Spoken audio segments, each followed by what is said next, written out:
Guests and visitors, my name is Teresa Russell, and I want to welcome you to the 21st meeting of the 49th year of the Dublin Worthington Rotary Club. And for our invocation, we have Al Wu. Bow your head for us. Father, help us to not just look for blessings during this holiday season, but to go out of our way to bless others. Remind us to pray for friends and loved ones every time we pray for ourselves. Teach us to invest in our relationships by sharing your love and grace with others. In your name. Pledge allegiance to the flag.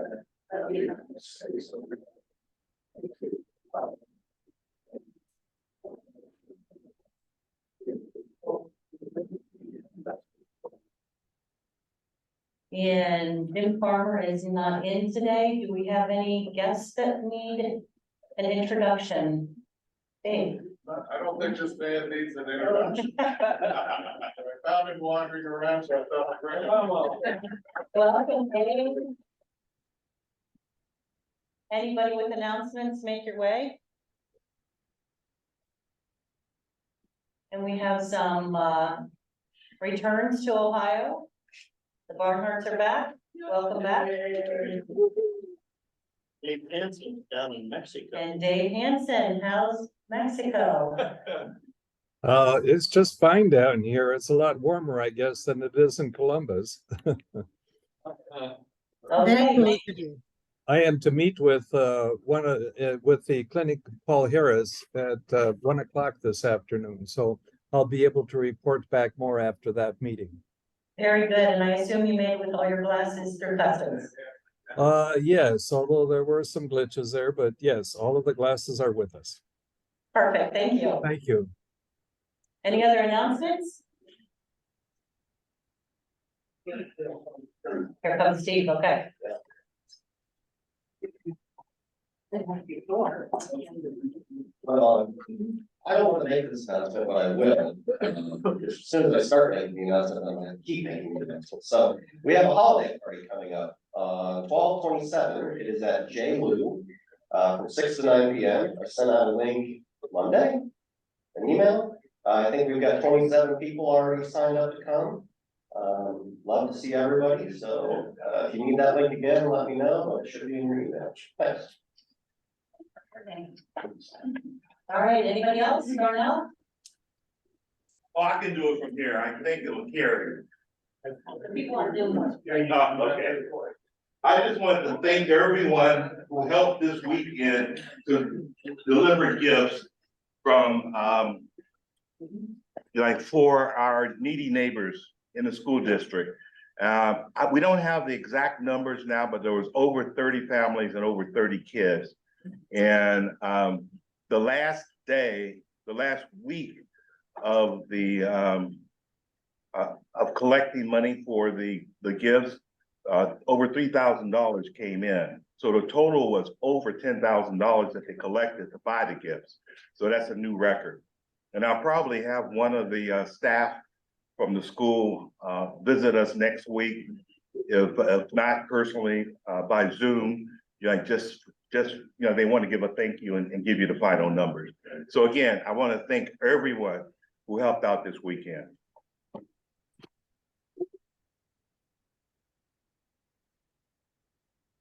And I want to thank everybody again for donating gifts for Christmas and money. We had well over 75 gifts, including coats and boots and gloves, shoes, other clothing, Ohio State Monopoly games, puzzles, art supplies. I mean, the list goes on and on and on. And I want to let you know the secretaries that I talked to in the schools were so appreciative, and the one who said, you know, God bless you guys, because I know that when Dublin Worthington Rotary Club steps up every year, that family is going to have an outstanding Christmas. So thanks again to all of you and those on Zoom that sent us money. Appreciate it very much. Thank you.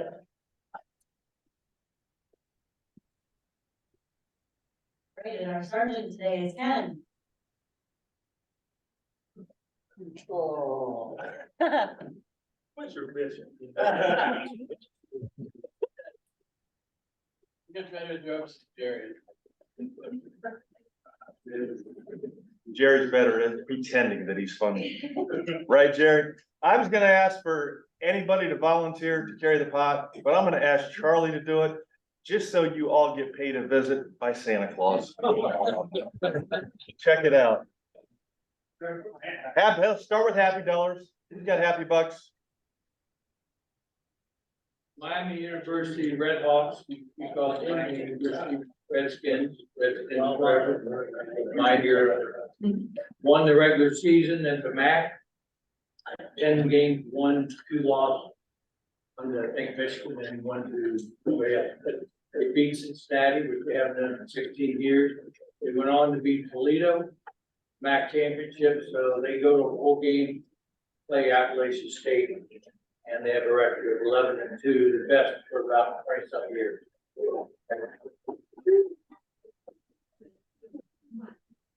Ellen. Yeah, and I'd like to put in a happy dollar for the blessing of our son being out on level ground for the first time in a long time, and just told us this past week, he went through major back surgery and he's in alcohol rehab. But he told me he felt better than he has felt in 30 years. And I'm grateful for. Good for him, and for all of you. Everybody else? I like doing one table at a time. I hope you're enjoying yourself as much as we're enjoying you. Who's next? Take your pick. I'll just pre-pay some clients too. I have 3 happy dollars. Okay, first, in my role as community service sheriff, first to thank all who participated in the Buddy Box activity this month for showing up and helping us pack the Buddy Boxes. Secondly, Peggy and Darnell and everyone that participated in the gifts. But thirdly, I want to make a special mention that through the help of a lot of people, but especially Dave Kittredge, who took the lead in making this happen, we have obtained a $2,000 grant from the district for the Buddy Box program. And of course, that's a matching grant, but we've already spent some money for that. So I want to thank everyone that was involved in getting that through. And it only took a few days to get it approved once we completed the grant application. So thanks to all. And that's what we're happy about. Job well done. Dave, Abe, go ahead. Go ahead, Abe. I want to make a speech. I'll give you $5 for Anyway, I am so happy to, David told me he would pick me up, and I'm so happy to be here. And I see all these little faces that I recognize, which is the problem. And even David is finding me, he's smiling at me and everybody, but I really appreciate it. Thank you very much. And we're very happy. We're happy to have you, Abe. Dave. I had seen an email from our district governor, Dave Poole, letting us know that my good buddy Terry Radizak was elected district governor nominee, so I'm very happy for him. That's Dolly. Roger. My next door neighbor last year died of prostate cancer. That helped it for 8 years. And they had a fundraiser for him a couple of weeks ago on a Friday night. For the fundraiser, I donated one of our prints. They raised over $50,000 and 200 people. $50,000 for the James Canyon. Well done. Dick. I didn't hear an announcement, but last week, we delivered almost 600 poinsettia plants around the neighborhood. Thanks to Teresa Russell, who sold 108 plants. Dave, Darnell Perkins sold 89. I sold 63. A couple of other guys sold up in the 20s and 30s. So we did sell our quota. We raised over $300,000 for the plant. Well done. I have two happy dollars, one, happy at the Barnhart's back. And one, Drew Shepherd as our speaker, and we'll get to hear about him soon. Anybody else? Remember, we've got a $3 maximum fine, of course. Any other happy dollars? Does anybody here really know what the significance of today is? Today is, I want y'all to know, today is Taylor Swift's birthday. Yeah. I heard that too. Has anybody in this room seen her live? Then you have more money than anybody in the room. Throw in another $1, Judy. She should give us money. Agreed. All right, again, $3. She took her 3 daughters and 2 of her granddaughters on her dime to a campus. Florida. She does have money. So that was probably a $1,500 day, I'm guessing. Throw in another $1. Who knows what year she was born? You're gonna learn more about Taylor than you would ever imagine. How do you know that? Because it's, you know, many of her albums. How do you know that? I don't know.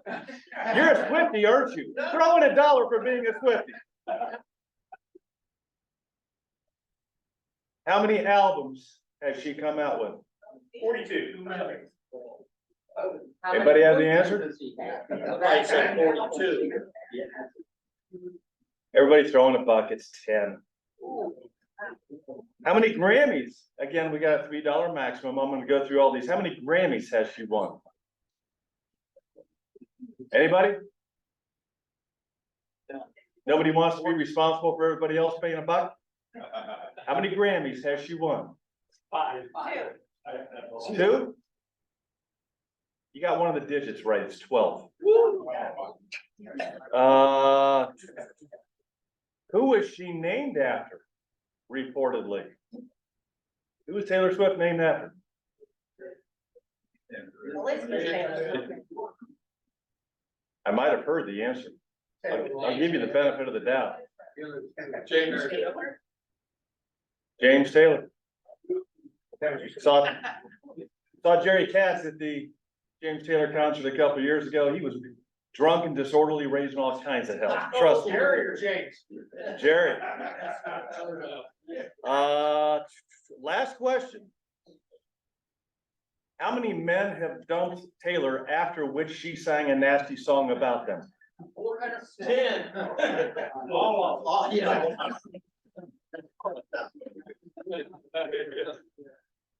Well, you were half right, so it's still $1. The answer is all of them except Travis. Have a good week.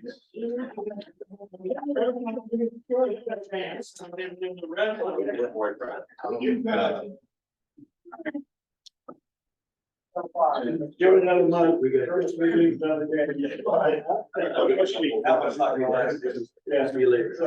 Okay. Picture this. Drew Shepherd and I are in Honduras at Montaña de Luz, Mountain of Light, a ministry to children and families affected by HIV/AIDS. We've led a service team, and it's the last night, and it's announced that there's going to be a soccer game. The Hondurans against the Americans. And Drew and I look at each other in horror because we know what that means. It's going to be Honduran teenagers against us.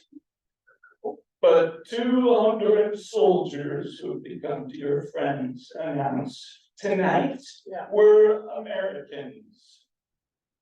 And Drew plays like a madman as goalkeeper.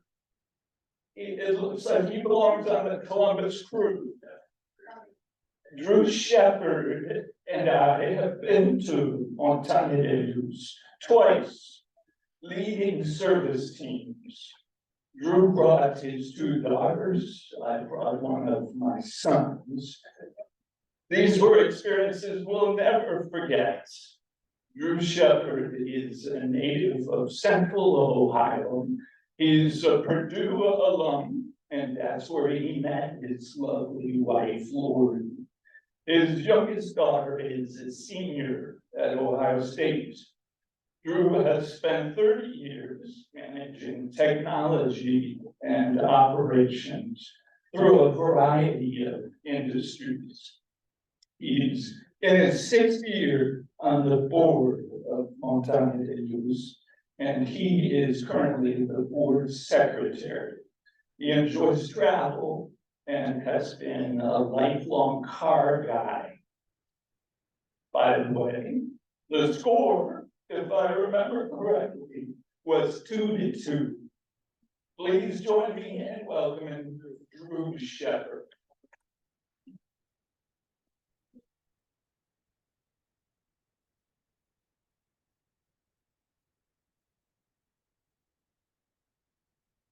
Thank you for that. Thank you for that intro, Tom. Thank you for having me here today to talk about Montagne de Luz.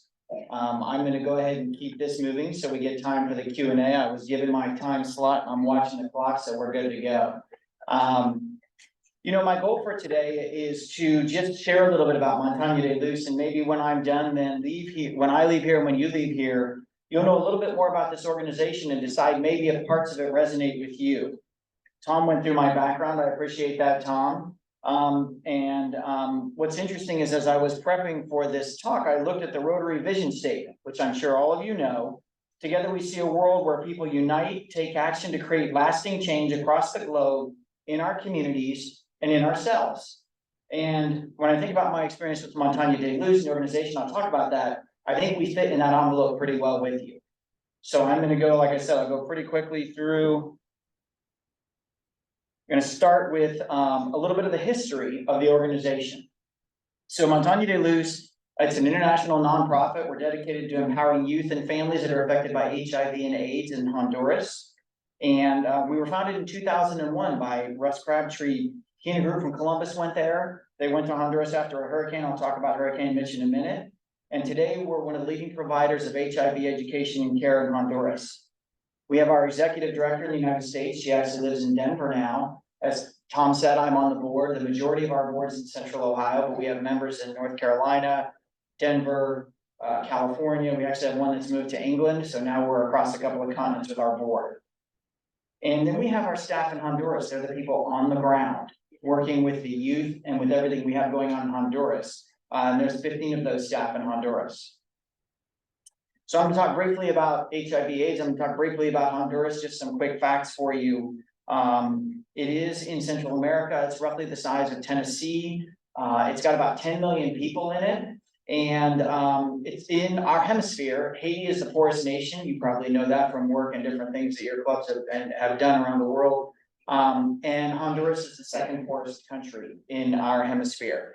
And there's lots of things that may come to mind as I talk about Honduras, right? Tegucigalpa, the capital city of Honduras, it is a very violent city. It's a place that's unfortunately there's a lot of poverty. Mission trips are prevalent there, coffee's prevalent there. And then on the north coast, there are some resort areas. So some people may be familiar with Honduras because of the Roatan area and scuba diving. So let's talk for a minute about HIV because that's what this organization started with and what it was about. In the world, you know, there's 84% of the people know their status and 2/3 of the people, 3/4 are getting treatment for HIV. Unfortunately, again, Haiti leads, but Honduras is second with HIV cases in our hemisphere. And then only half of the Hondurans really are getting treatment for their HIV in Honduras. The medications provided by the government have not evolved in the last 20 years inside Honduras, which is unfortunate. And what we really go for is we go for looking at HIV as a chronic condition, because if it's treated properly, it's untransmittable, it's undetectable, and then it's just a chronic condition for these people to live with. So that's a little bit about HIV. Now let's talk about how we started. I mentioned Hurricane Mitch. And so Hurricane Mitch basically destroyed Honduras in 1998. It flattened infrastructure, it flattened agriculture, killed 11,000 people, caused billions of dollars of damage, and the setback there was decades. And unfortunately, that setback, because it was infrastructure related, there's people that say they're still not recovered from that today. So when Hurricane Mitch went through, it did a lot of damage. And so when that happened, then this is how the group started. The group from Columbus went there to do relief work, and HIV rates were very high. And what they found was, in addition to orphanages, they found, the group that was down there found that there were youth that were dying from AIDS. And their parents had died in the hurricane. It's really a very depressing start to this organization, because they decided to set up hospice care. So that the Central Ohio churches that had done the mission trip to do hurricane relief ended up building hospice care for youth. And that we were given some land. As long as you're caring for youth, you can have this land. It literally sits up on top of the hill. That's why it's the mountain of light in Honduras. And really, it's a quite depressing start for the organization. However, then, I mentioned that since 2002, the medications haven't changed. So the mission changed from hospice care to youth. And we did have some youth pass away. And when we go down, there are graves down there of the original youth that they were caring for in hospice care. But then as that medication became available, our mission shifted. We became a group home. We became a group home for youth that had HIV. And that changed everything about the organization. So then you add in nurses, a social worker, you add in a psychologist, and then you add in a teacher, because we're now a group home. We need to educate these students. We've now become their family, we've become their community, and they weren't readily accepted into the community around where we work. And so I'm gonna just talk briefly a little bit about, I don't know if this will affect the people on the Zoom. I'll try not to move too much so I don't run out of frame here. But as Tom mentioned, we've been down to Montagne de Luz twice. And this is where my story with Montagne de Luz starts to come into play in 2017. Because I had been going to Worthington Presbyterian Church, have been for a long time, who was one of the many churches that helped support Montagne de Luz. And I was thinking about this as a trip and thinking about it as a trip. And my older daughter, we decided that for her graduation present from high school, we would go on one of these trips, a mission trip down to Honduras. Because I have decades in operations, I was told I was leading the trip. And so that was a surprise, but I had to learn a few things about Honduras. And Tom and I think it was about 12 or 13 other people, went down there. And there were 4 students who had just graduated high school. And what you learn is that what this mission trip and what all of you know about mission work is that it's about people. It's about impacting lives. And it's about a change, lasting change. And when we were down there, and I'm sure Tom will remember this, right? We met a young man, his name was Marlon. And this is where the service organization, which is a big organization trying to serve a community, a big group home. When you go down there, you become connected to the people. And in fact, Marlon's in that top right picture, he's in that wheelchair because he went to Montagne de Luz when he was 4 in 2005. A very poor situation, a lot of poverty, his family couldn't care for him, so he came to the care of Montagne de Luz. In 2015, he developed a unique illness. He could no longer run, he could no longer walk, he became confined to a wheelchair. His bones started atrophying, and they were unable to really figure out what was going on with his bones. They were breaking easily. In fact, in 2016, his mother and his sister were brought to Montagne de Luz because they moved into hospice care. And then the organization had not stopped trying to get him the right medical care, not stopped trying to figure things out. They started to make some progress on understanding what was going on with him. And so I met him in 2017 when I went on that trip. One of the things that struck me was one of my nephews were on that trip in addition to my daughter. He just graduated high school. He was roughly the same age as Marlon, taller than me, bigger than me, healthy 17-year-old. And I contrasted that with Marlon, who was the same age, who really was confined to a wheelchair and in very bad health. And that was in 2017. But then the care team started doing better with his care, getting outside help from medical experts. And he went in, that was in 2017, I was back there again in 2018. And by the end of 2018, he was out of his wheelchair and he was walking again, riding a bike again. And seeing those videos after my 2 interactions with him of being in a wheelchair and in declining health the first year and then recovering health the second year, really reminded me of what this mission is about. Well, it's about helping the communities connecting with those individuals. And in 2021, he was able to move back home and start resuming his normal life without his wheelchair. So I think about these things when I talk about the organization and what we do in Honduras. It's really about uniquely affecting each one of these lives of young people that are affected by poverty and HIV. As a side note, my daughter, after this trip, she also went on a trip to Haiti that summer, then she deferred college. Then she ended up going back down to Montana to lose to a 4-month project in the spring. So this organization really impacted her as much as it does me and other people. So I will continue on with talking about Montana de Luz.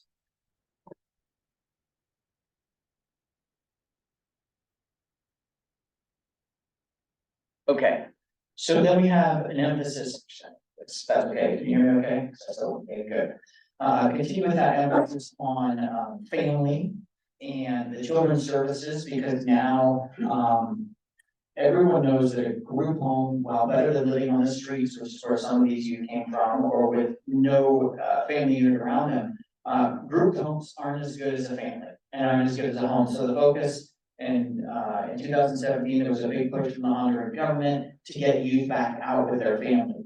And so we worked to develop programs, our staff worked to locate family members. Now, one of the challenges and statements around HIV in Honduras, we would find family members sometimes, they would refuse to take the youth that they were related to because they had HIV. And that's the reality of the culture that we were working with. So we're working now to get people back into their families. So we're really now around 4 main programs. And these are the various areas that we work in as an organization. The first is that group home. With that said, if their families can't help them, we are transitional sometimes. We also take youth in and find family, and ultimately we're able to get them back with their family. Some of them have medical conditions where only we can help them. Transportation is a big barrier to care in Honduras, as you expect. And so in addition to the community work that we do with healthy families, we're also taking our youth to their clinics to get the medications that they need. So we have healthy families, which I'll talk about, foster families, and then child abuse, which I will talk about as well. So healthy families, again, you want youth staying with their families as much as you can, right? And so as we worked, we started working with very specific families throughout the region in Honduras where we're located, and they are it's a very poor area. The area that we are in Honduras gets running water for about 1 hour a week. And then they need to get the water that they need for the week, and then they need to hold that water. In fact, in one of our trips that we were on, inadvertently, we got to experience a little bit of that poverty because our well broke. And we can make jokes about asking your teenagers to take shorter showers.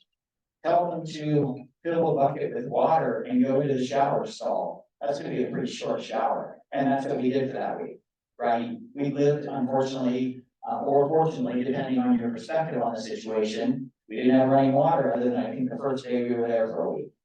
And so there's a lot of poverty there. It's extreme. They can't get to medical appointments. So we had a big fundraiser a year ago to buy a new bus, because getting people to their medical appointments is really important for their care plan. And they don't have transportation. They can't get to the clinics. These are all rural people.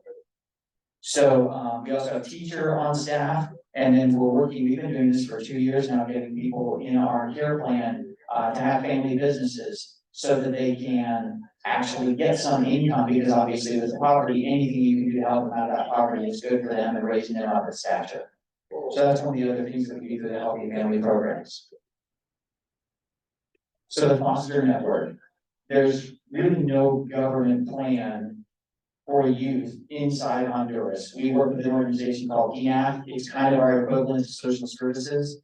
And they really struggle to provide for the youth and have good plans for them. They lean on a lot of the organizations like us. And so unfortunately, those are the number one options for those kids. And when we have youth that we can't find family for, or those things, we try to find foster care for those and the youth and get them into a family. So we have 4 youth out in foster families right now. And then we work with those families because just because they take on a youth in a foster scenario, they're still gonna need help. Those youth still need to go to doctor appointments. We still give them money to be able to even feed you. There's a lot of complications that go with being a foster parent in Honduras when you're dealing with extreme poverty. So we feel really lucky that we're able to get those youth out into the community and with families, because obviously the families are where we really want them to be. Okay, so then Charlotte Luz. This is an educational program. Again, I mentioned stigmas. There's a lot of stigmas around HIV in Honduras. Unfortunately, discrimination is rampant. It's illegal and it doesn't matter. It just doesn't matter. So we deal with this with our youth and our families. So Charlotte Luz is about educating people. And if they're more educated, then hopefully there's less discrimination. We go to schools, we go to groups like this, churches, businesses, wherever we can go to educate people about HIV. Remember I said if it's undetectable, it's untransmittable. But we have had people that just don't understand that and they refuse to even let someone with HIV into their home. Even if they're being treated and they can't transmit it. So we work to educate people around what kinds of things they need to know about that and why the stigma should not be there. We also offer testing. There's a lot of things that we try to do to help the community around us with HIV. And I'm gonna stop here for a minute to talk about one of our youth, or something that came out of this program. Another one of our youth, when I talked about connecting to individuals and changing lives, again, back to the vision statement for Rotary. We had a student named Wendy Lala. I think Tom knows this story. She came to Montaña de Luz in 2002. She was 18 months old. Her mother had died. So we became her family. We raised her. And she was drawn to advocacy. She was drawn to education. And I think when she was 11, she started joining the Charlotte Luz presentations at the age of 11. And so then you fast forward. She was invited and accepted to be a keynote speaker at the UN AIDS conference in Geneva, Switzerland. And so here we have a young woman that literally came to us when her mother died, when she was 18 months old. And we were able to facilitate and get her to Switzerland, which was a challenge in its own right. And she spoke, and she was honored for her work around HIV. In fact, she spoke about discrimination, even getting discrimination from family and friends. What was reported back to us was that when she was done with her speech, she received one of the first standing ovations that the UN AIDS conference had given in years because of her advocacy work and because she was such a good speaker and because she had lived through it. She spoke from a position of experience. She studies at the university and is fluent in English, and we just look forward to more good things for her. But again, it goes back to that impacting individual people through organization.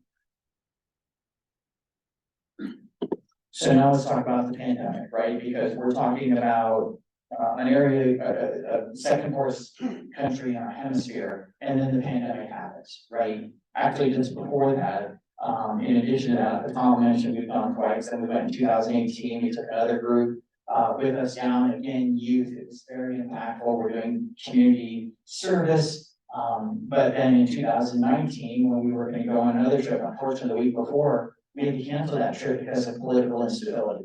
Our staff in Honduras told us not to come down. When you go down on trips and you're bringing youth, you pay attention to safety to begin with.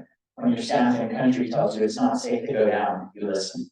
And then, as everybody knows, trips stopped in 2020 because of the pandemic. So it's a poor country, and then the pandemic hits. Their workforce got hit just like everybody else did, but much worse because much of their workforce is manual labor. Poverty rates went up down there. So now the problem here now we have is that HIV rates are actually starting to go up for the first time ever, which is just unbelievable to me, having been involved with this organization as long as I have.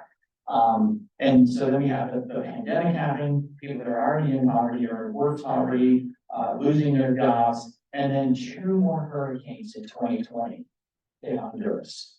They just couldn't get a break down there. And so, the pandemic, the hurricanes, everything just continued to be setbacks down there.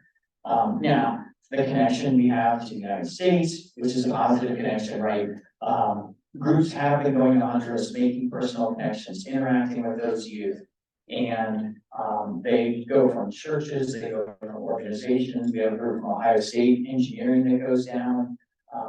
It's service projects, it's learning about their culture, it's letting them know people care about them.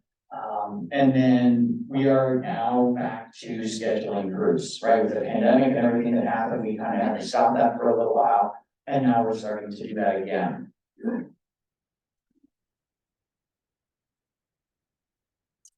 Where does our money come from?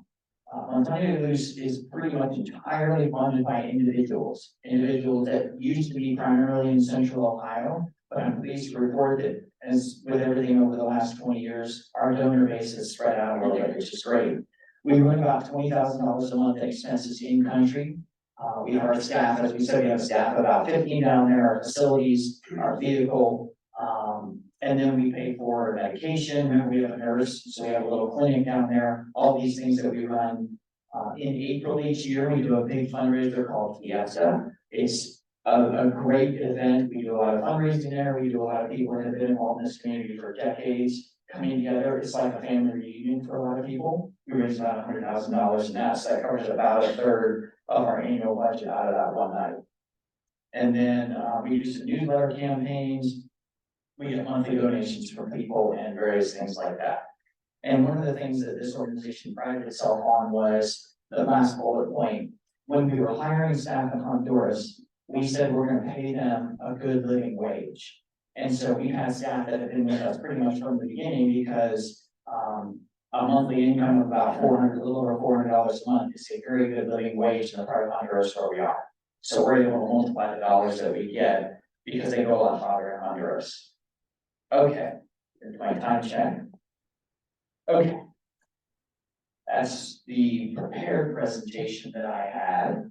And now I will take questions. So, go ahead, yes. What would be the average stipend that you would give a family that's fostering a child? The question is the average stipend, and that is a really good question. I think it's, if I remember at one point, I think it was $50 a month. It was on that order. To offset some of those costs and things that happen, but it's a much smaller number than I originally expected. That's why it's separating. I think it varies a little bit also on the medical needs of the person involved, but that's a good question. Thank you. Yes, sir. Well, I'm curious, how do people get HIV if it's not transmittable? Can you tell us more about that? Yeah, the question is about HIV and transmission and how it happens. So there's really two transmissions. It's either between two people with sexual contact. And then, unfortunately, because only half of the people with HIV are actively getting treatment, mothers pass it to babies during birth. And so there's really two transmission vectors for HIV, and that's really how it is happening. And again, with people that aren't able to get medical care or choose to avoid the stigmas of getting the medical care, that's what propagates the problem. Yes. Yeah, I was gonna say it's also possible to get through blood transfusions, although we're doing a better job of bringing the blood supply. Yes. So I'm thinking of country like Honduras, there might be like blood supply too. Yeah, for sure. And I think one of the things that I had to learn was we think about access to medical care, and for the majority of the country, access to medical care is limited or non-existent. And so those concerns around that, yeah, it's really unfortunate. And that's, like I said, one of the things that we do. I mean, one of our bigger expenses, we have a driver. The infrastructure is really bad. The roads are really bad if there are roads where we serve. And like I said, the people that we're trying to get to medical appointments, they have no way to get there. And some of them don't want to go to clinics that are nearby to seek treatment because they don't want people to know that they're seeking treatment. The other thing, at one point, I don't know if you heard differently, but at one point, the government would only give out the medications 35 days worth at a time. And so you can imagine if we're trying to help a community of people that have HIV get to their appointments, this becomes a monthly run. This becomes a monthly thing for our youth and for the people that we're trying to serve in the community. So transportation and fuel costs is actually a substantial cost for us because that's such a barrier to care. Other questions? Yes. So are you saying that while they're under treatment, they're not transmissible? Yes, the question is about the treatment and transmissibility, that's the right word, of HIV. If someone is taking their medications properly, then that is an undetectable viral load in their body and it cannot be transmitted through any of the methods that we talked about if they're being properly treated. And so therein lies the problem that only half of the people that have are getting treatment, those half of the people can transmit it. But yes, undetectable, when the viral loads are down to the undetectable level, which they are with proper medication treatment, then it is non-transmissible. So then it becomes a chronic condition to manage, which it needs to be managed. Yes, yes, sir. So what is the cost of medication? That is a very good question. I don't know that specific piece. I think at least at first, the government was providing it, and that's one of the reasons why it hasn't changed any in the last 20 years. I don't know, that's a good question. Thank you, I'm done. Something I could put in $1. I think I have to put in $1 for that. Well done. We have a website, I didn't put it up there, but it's montanadiluz.org, just like it sounds, Montana, DELUZ. And there's more about our organization. Like I said, the majority of our board is in Central Ohio. This is where we were founded. So I'm happy to take questions. I'll stay around for any questions anybody has thought of. But again, I want to thank you for letting me come to talk about our organization and some of the things that we've been able to do and the community that we reach. So have a great day.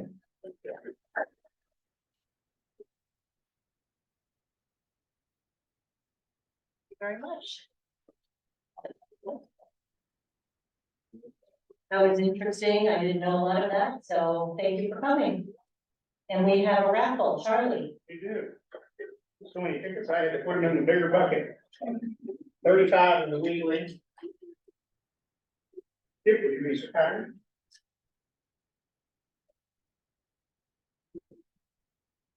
We can figure it out, Jerry, not this.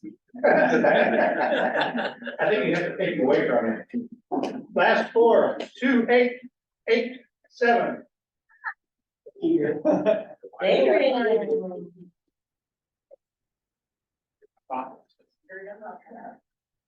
I did screw up, I did screw up. Merry Christmas from Santa.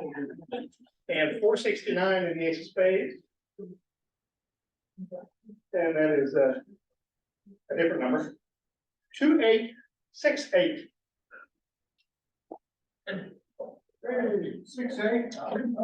Okay, okay. Let somebody else have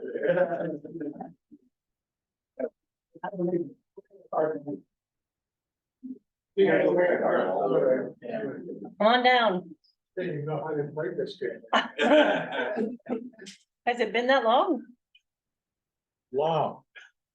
I hope you don't learn very. Not that one. I think you're gonna get hit. All right, 6 is spades. Okay, 4-way test time.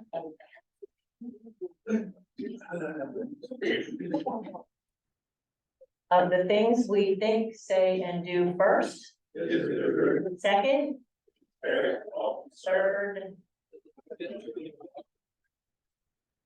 and last. Very good. Don't forget to take off your name badge, and we will be here next week.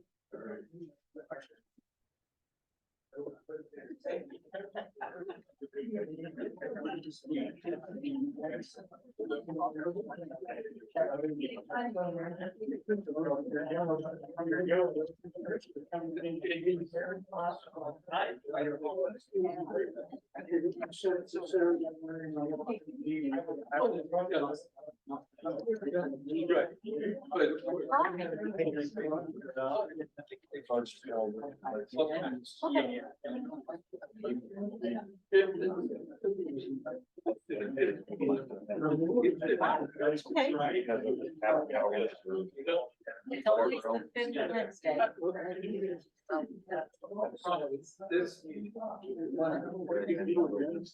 That's easy. Any other Wednesdays, you don't think we have.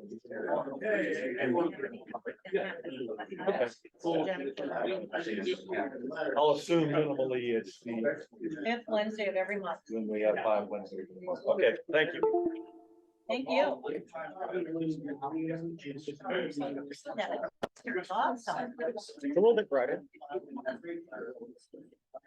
It's just so bright in here that it's hard to overcome. Yeah, I gotta